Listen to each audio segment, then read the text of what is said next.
ఆడుతూ పాడుతూ కథ. రచన సుస్మిత రమణమూర్తి. కథాపఠనం మలవరపు సీతారాం కుమార్.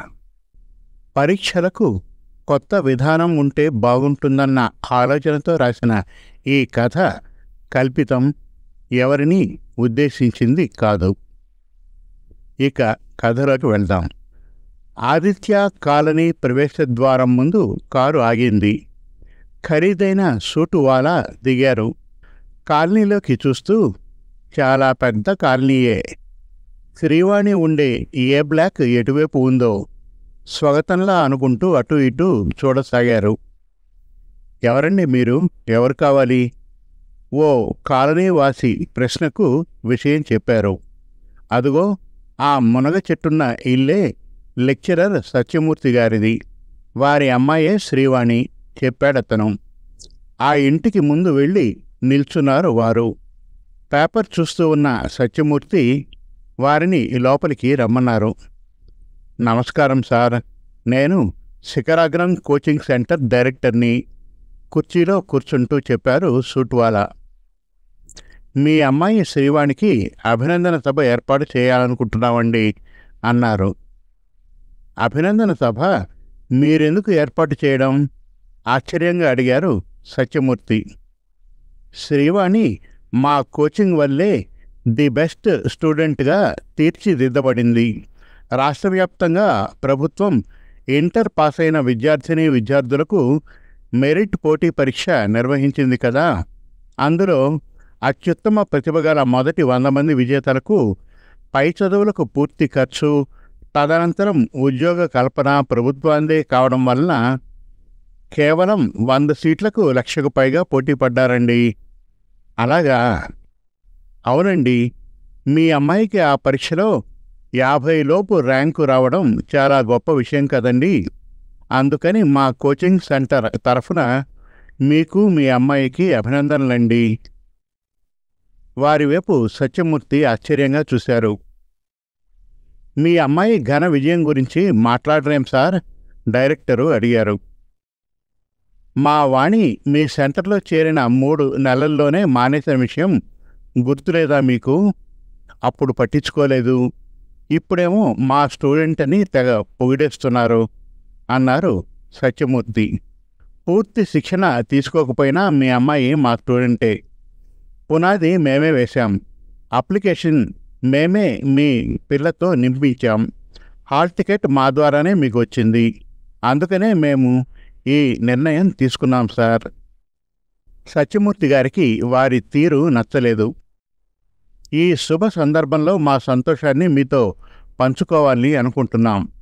మీ అమ్మాయిని నగరంలోని పెద్దల సమక్షంలో అభినందించాలన్నది మా సెంటర్ నిర్ణయం సార్ చెప్పారు డైరెక్టర్. సత్యమూర్తి గారికి వారి ధోరణి చికాకు కలిగించింది. ఈ ఆదివారం సభ ఏర్పాటు చేస్తామండి అన్నారు డైరెక్టర్. సత్యమూర్తి గారు నోరు విప్పలేదు. మరలా వారు అదే విషయం ప్రస్తావించేసరికి, మా అమ్మాయి ర్యాంక్ విషయంలో నా అభిప్రాయం వేరు. మొలకప్రాయం నుంచి మొక్క మానయ్యేదాకా మంచి వాతావరణంలో పెంచిన వారికే దాని ఫల సాయం కదండి అన్నారు సత్యమూర్తి. వారి మాటలకు డైరెక్టర్ గారి నోట మాట రాలేదు. మీ సెంటర్కి 100 లోపు ర్యాంకులు ఎన్నొచ్చాయండి? విషయం దాటవేస్తూ అడిగారు సత్యమూర్తి.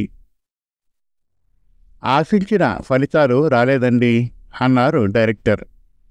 కారణం ఏమై ఉంటుందో తెలుసుకున్నారా?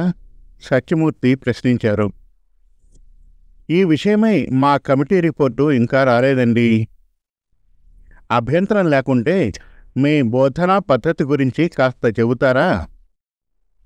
అడిగారు సత్యమూర్తి. వారు ఇబ్బందిగా చూశారు సత్యమూర్తి వైపు.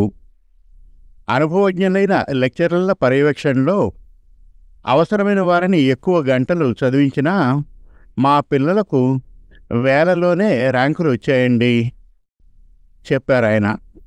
కొన్ని నిమిషాలు వారి మధ్య నిశ్శబ్దం చోటు చేసుకుంది. మీ అమ్మాయికి ఇంకెక్కడైనా కోచింగ్ ఇప్పించారా? వారు రోజుకి ఎన్ని గంటలు చదివించారు? డైరెక్టర్ ప్రశ్నకు సత్యమూర్తి గారి అమ్మాయి వచ్చి సమాధానం చెప్పింది. నాన్నగారు వారి మిత్రులు నడుపుతూ ఉన్న ఆడుతూ పాడుతూ సెంటర్లో చేరానండి. వారి శిక్షణలో ఇన్నేసి గంటలు చదవాలన్న నియమం లేదండి. సిలబస్ ప్రకారం మేమే స్వంతగా చదువుకున్నాం. ఎప్పటికప్పుడు మా నాన్నగారు, మిగతా లెక్చరర్లు మా సందేహాలు తీర్చేవారండి. అమ్మాయి మాటలకు వారు ఆశ్చర్యపోయారు. ఇంటర్ ఏ కాలేజీలో చదివావమ్మా అడిగారు. మా కాలనీకి దగ్గరలో ఉన్న ప్రభుత్వ జూనియర్ కాలేజీలోనండి. ఆ, ప్రభుత్వ కాలేజీలోనా? మా దగ్గర పూర్తి శిక్షణ తీసుకోకుండానే ఇంత మంచి ర్యాంకా? అంతలా ఆశ్చర్యపోవాల్సిన అవసరం లేదండి. ఆత్మవిశ్వాసం, నిబద్ధత గల ప్రణాళికతో చదివితే ఎవరికైనా మంచి ఫలితం సాధ్యమే. సత్యమూర్తి గారి మాటలు వారికి మింగుడు పడలేదు. మానసిక ఒత్తిడి లేకుంటేనే పిల్లల చదువు బాగా సాగుతుంది కదండి అన్నారు సత్యమూర్తి. మీరన్నది నిజమే. పిల్లల బంగారు భవిష్యత్తు కోసం ఎక్కువసేపు చదివించడం తప్పంటారా అన్నారు డైరెక్టర్. కష్టపడి లెక్చరర్లు విద్యార్థుల్ని చదివించడం మంచిదే. అయితే పిల్లల తల్లిదండ్రుల బలవంతం వలన లేక తమ ఇష్టంతో చదువుతున్నారా అన్న విషయం గమనించడం చాలా ముఖ్యం. అవును, ముఖ్యమే సార్. పిల్లలకు మానసిక ఒత్తిడి లేకుండా ఆడుతూ పాడుతూ చదువుకునే విధానం ఉండాలన్నదే మా సెంటర్ ఆశయమండి. మీ బోధనా పద్ధతులు క్లుప్తంగా చెప్తే మేము వాటిని అమలు చేస్తామండి అన్నారు డైరెక్టర్. మీరు విద్యావేత్తలు, వాస్తవ పరిస్థితి మీకు తెలియంది కాదు. చెబుతున్నది పిల్లలకి అర్థమవుతుందా లేక భయంతో తలలు ఊపుతున్నారా అన్నది గమనించాలి. సత్యమూర్తి గారి మాటలు వారిని తీవ్రంగా ఆలోచింపజేస్తున్నాయి. మా పిల్లలు తెల్లవారుజామున 4:30కే లేస్తారు. సత్యమూర్తి గారు చెప్పడం పూర్తి కాలేదు. అది బ్రాహ్మీ ముహూర్తం కదండి. అప్పుడు దేవతలు సంచరిస్తూ ఉంటారట. ఆ సమయంలో చదివితే వెంటనే అర్థమైపోతుందట డైరెక్టర్ చెప్పారు. అది మీ నమ్మకం, మా ఆలోచన వేరు. తెల్లవారకుండానే లేవడం మంచి అలవాటు. అప్పుడు వాతావరణం ఆహ్లాదకరంగా ఉంటుంది. జన సంచారం అంతగా ఉండదు. వాతావరణ కాలుష్యం అతి తక్కువగా ఉంటుంది. అప్పుడు అవగాహన శక్తి ఉత్తమంగా ఉంటుంది. వాతావరణంలో ప్రాణవాయువు అంటే ఆక్సిజన్ పుష్కలంగా ఉంటుంది అన్నారు సత్యమూర్తి. మీరు చెప్పింది నిజమే సార్ అన్నారు డైరెక్టర్. సత్యమూర్తి గారు మందహాసం చేశారు. అప్పుడు మా పిల్లలు గదుల్లో కాకుండా ప్రకృతి మాత ఒడిలో కూర్చొని శ్రద్ధగా చదువుకుంటారు. సందేహాలు తీర్చడానికి వారికి లెక్చరర్లు అందుబాటులో ఉంటారు. ఆసక్తిగా వింటున్నారు వారు. ఆ సమయంలో చదువు ఒక్కటే కాదు, పిల్లలు ఆరోగ్యం కోసం యోగా, ప్రాణాయామం లాంటివి కూడా చేస్తారు. ఇన్ని గంటలు చదవాలన్న నియమం లేదు. చదవాలనుకుంటే ఇష్టంతో చదువుకుంటారు. రిలాక్సేషన్ కోసం ఆడుతారు, పాడుతారు, సినిమాలు కూడా చూస్తారు. సత్యమూర్తి గారి మాటలకు డైరెక్టర్ ఆశ్చర్యపోతున్నారు. మీ ఆడుతూ పాడుతూ సెంటర్ ఎక్కడ ఉందండి? దానిలోని మిగతా వారిని పరిచయం చేయండి. వారి అభిప్రాయాలు కూడా వినాలని ఉంది. దగ్గరలోనే ఉంది. నాతో పాటు మరో 3 ఉన్నారు. అక్కడికి వెళ్దాం పదండి. బయలుదేరారు సత్యమూర్తి. అదిగో అదే మా సెంటర్.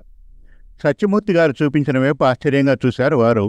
ప్రభుత్వ జూనియర్ కాలేజీ ప్లే గ్రౌండ్ చివర్లో ఓ మూల 2 రేకుల షెడ్డులు, అందులో పొడవాటి బెంచీలు, నల్ల బోర్డులు కనిపించాయి.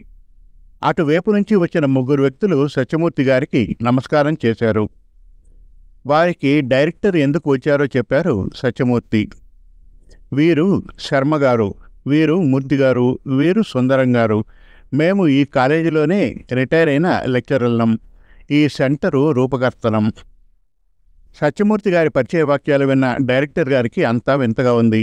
ఆశ్చర్యంగా సత్యమూర్తి గారిని, ఆ లెక్చరర్లని చూడసాగారు.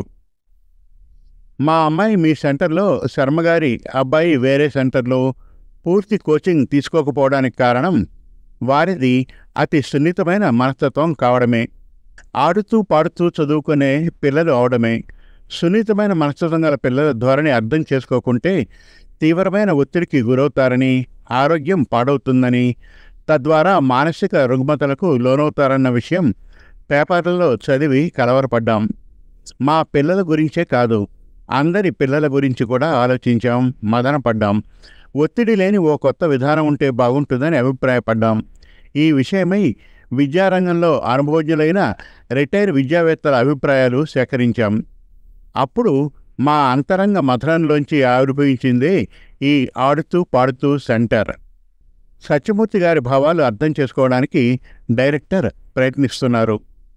మా విధానం, అభిప్రాయాలు పిల్లల బంగారు భవిష్యత్తుకే కానీ ఎవరినీ ఆక్షేపించడానికి కానీ వేలెత్తి చూపడానికి కానీ కాదు.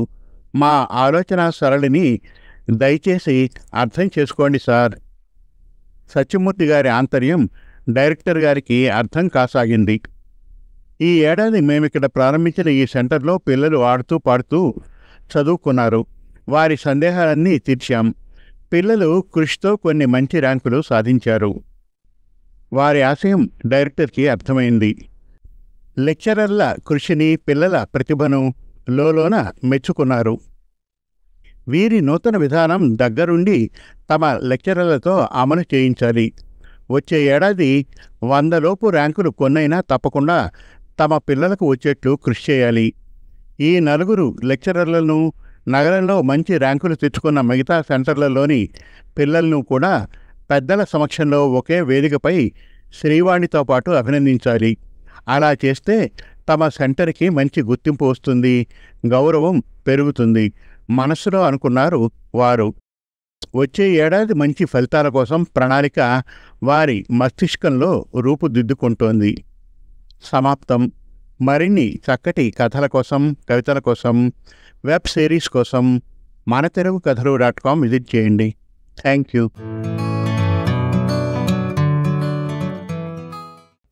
మీరు మెచ్చే చక్కటి తెలుగు కథలను స్పష్టమైన ఉచ్చారణతో, వినాలనిపించే గాత్రంతో మనతెలుగుకథలు.com వారి యూట్యూబ్ ఛానల్లో పూర్తి ఉచితంగా వినండి, చూడండి. మనతెలుగుకథలు.com వారి యూట్యూబ్ ఛానల్ను ఈరోజే ఉచితంగా సబ్స్క్రైబ్ చేయండి. ఎంపిక చేసిన చక్కటి కథలను వీణుల విందుగా వినండి. వందల కొద్దీ మంచి కథలను రచయితల వారీగా పొందుపరిచాము. మరుగున పడుతున్న తెలుగు కథలను మీ ముందుకు తెస్తున్న మా ప్రయత్నానికి సహకరించండి. ధన్యవాదాలు.